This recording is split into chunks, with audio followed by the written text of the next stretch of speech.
So the more is your knowledge, your awareness, and the precise goal you want to attain, and the more effective the ritual will be. In its very nature, it becomes able to ride through time, through form, and through space. It will be able to grow in time and create a space, actually a non-time space dimension.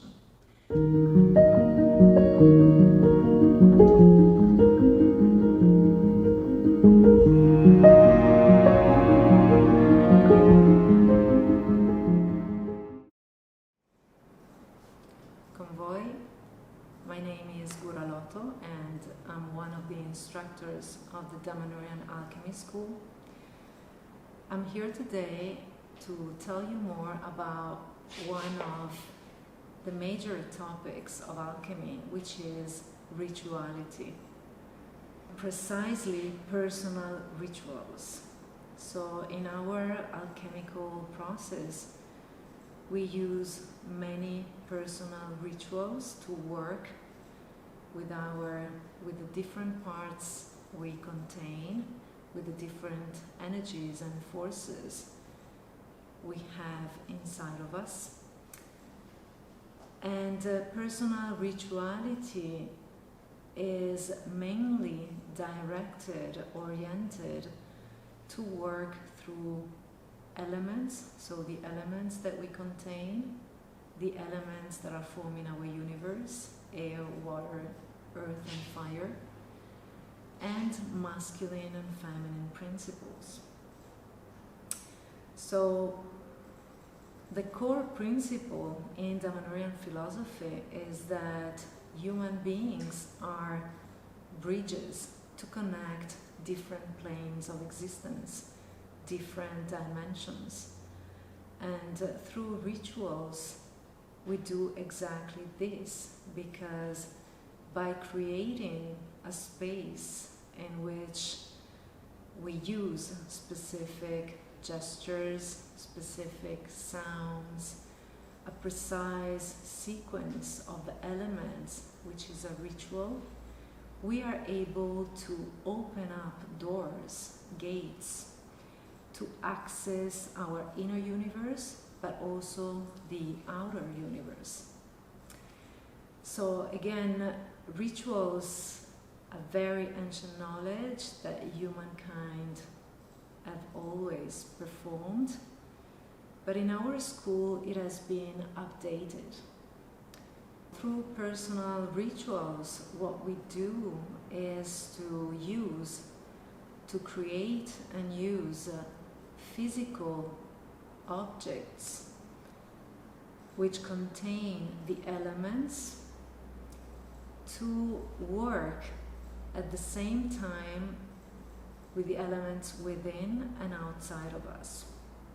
And why do we use physical external elements in alchemy?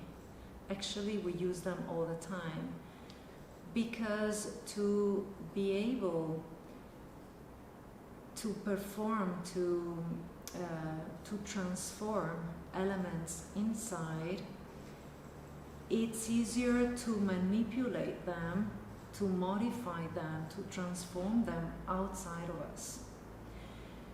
And we work a lot through differences. So what's important in alchemy and in alchemical personal rituality is to create differences, to perceive them afterwards. So that's why, well, there's a specific elements that form a ritual. I can mention some, but we stay right now at the surface. We will go deeper during the school. But basically, the fundamental elements for a ritual are, first of all, the energy. So the energy you have at your disposal. Then, well, your will, so your directed will. And continuity. So these are fundamental elements to be able to produce effects through rituality.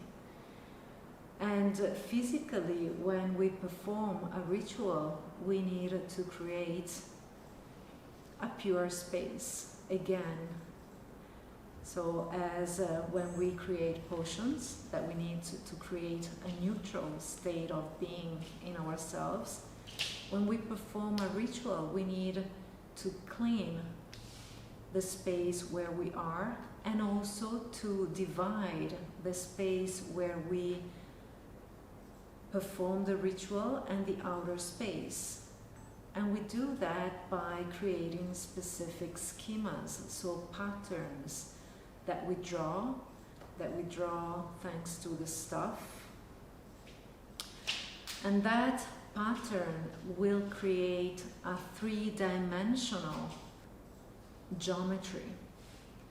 So a three-dimensional geometry where, if performed with a rhythm, with continuity, it will be able to grow in time and create a space, actually a non-time space dimension, where you can access to your inner energies and internal forces, and you can get in touch with external forces.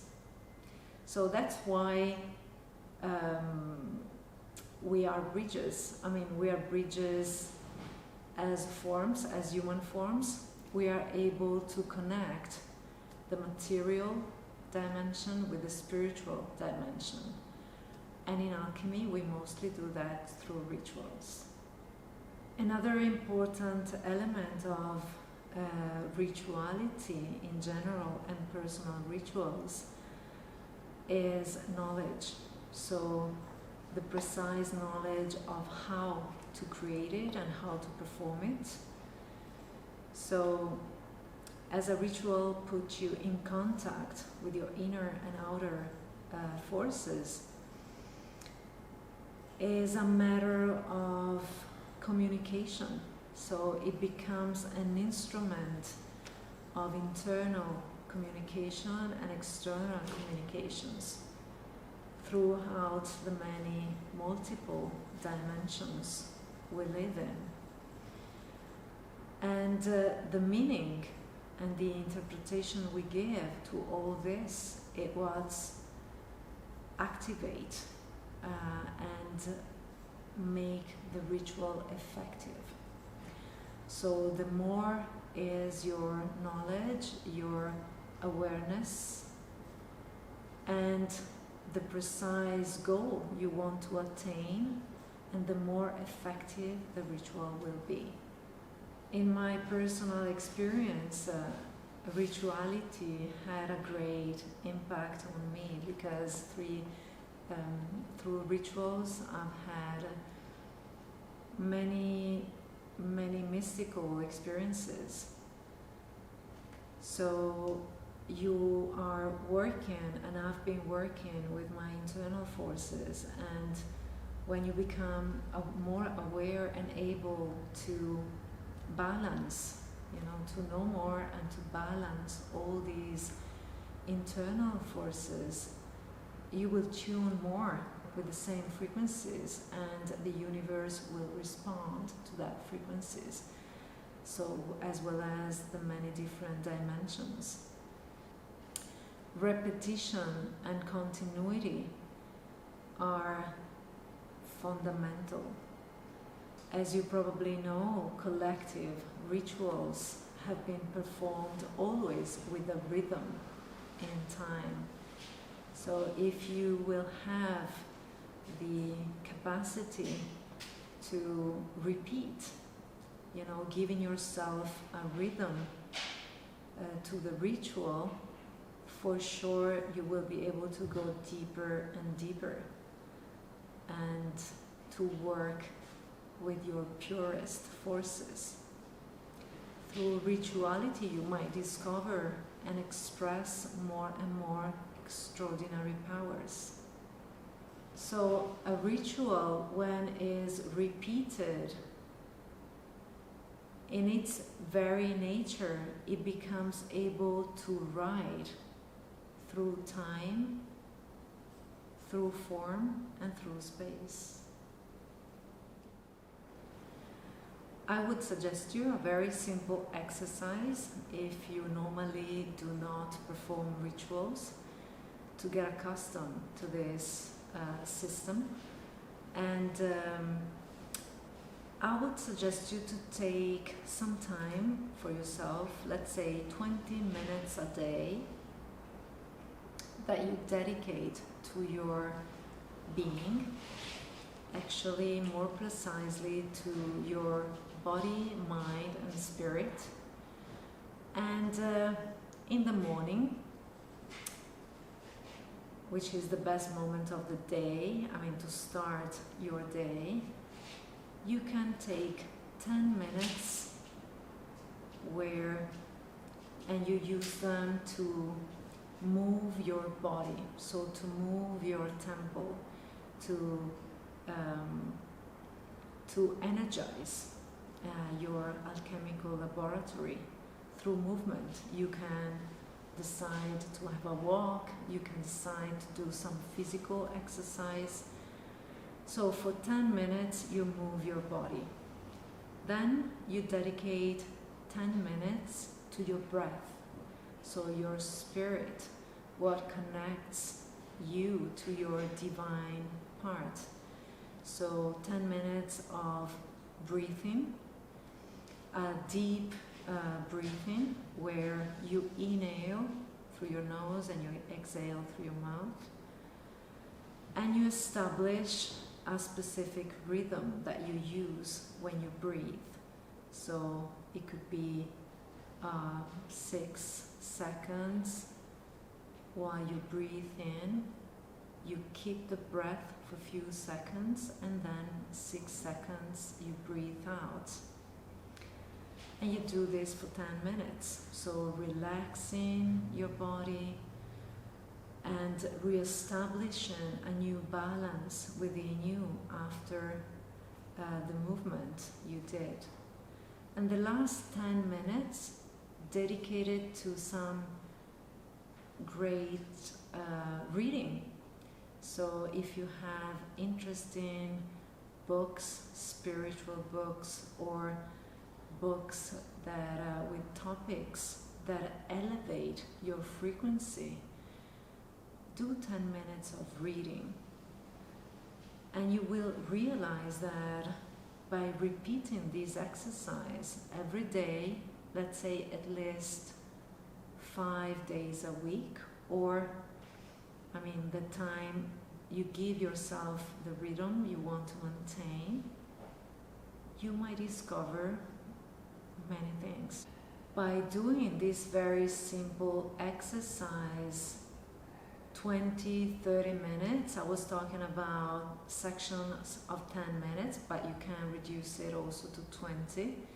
But by doing it with continuity, you might realize also how much you are able to tune with different energies of yourself, and how you will resonate better not only with the universe but with synchronicity.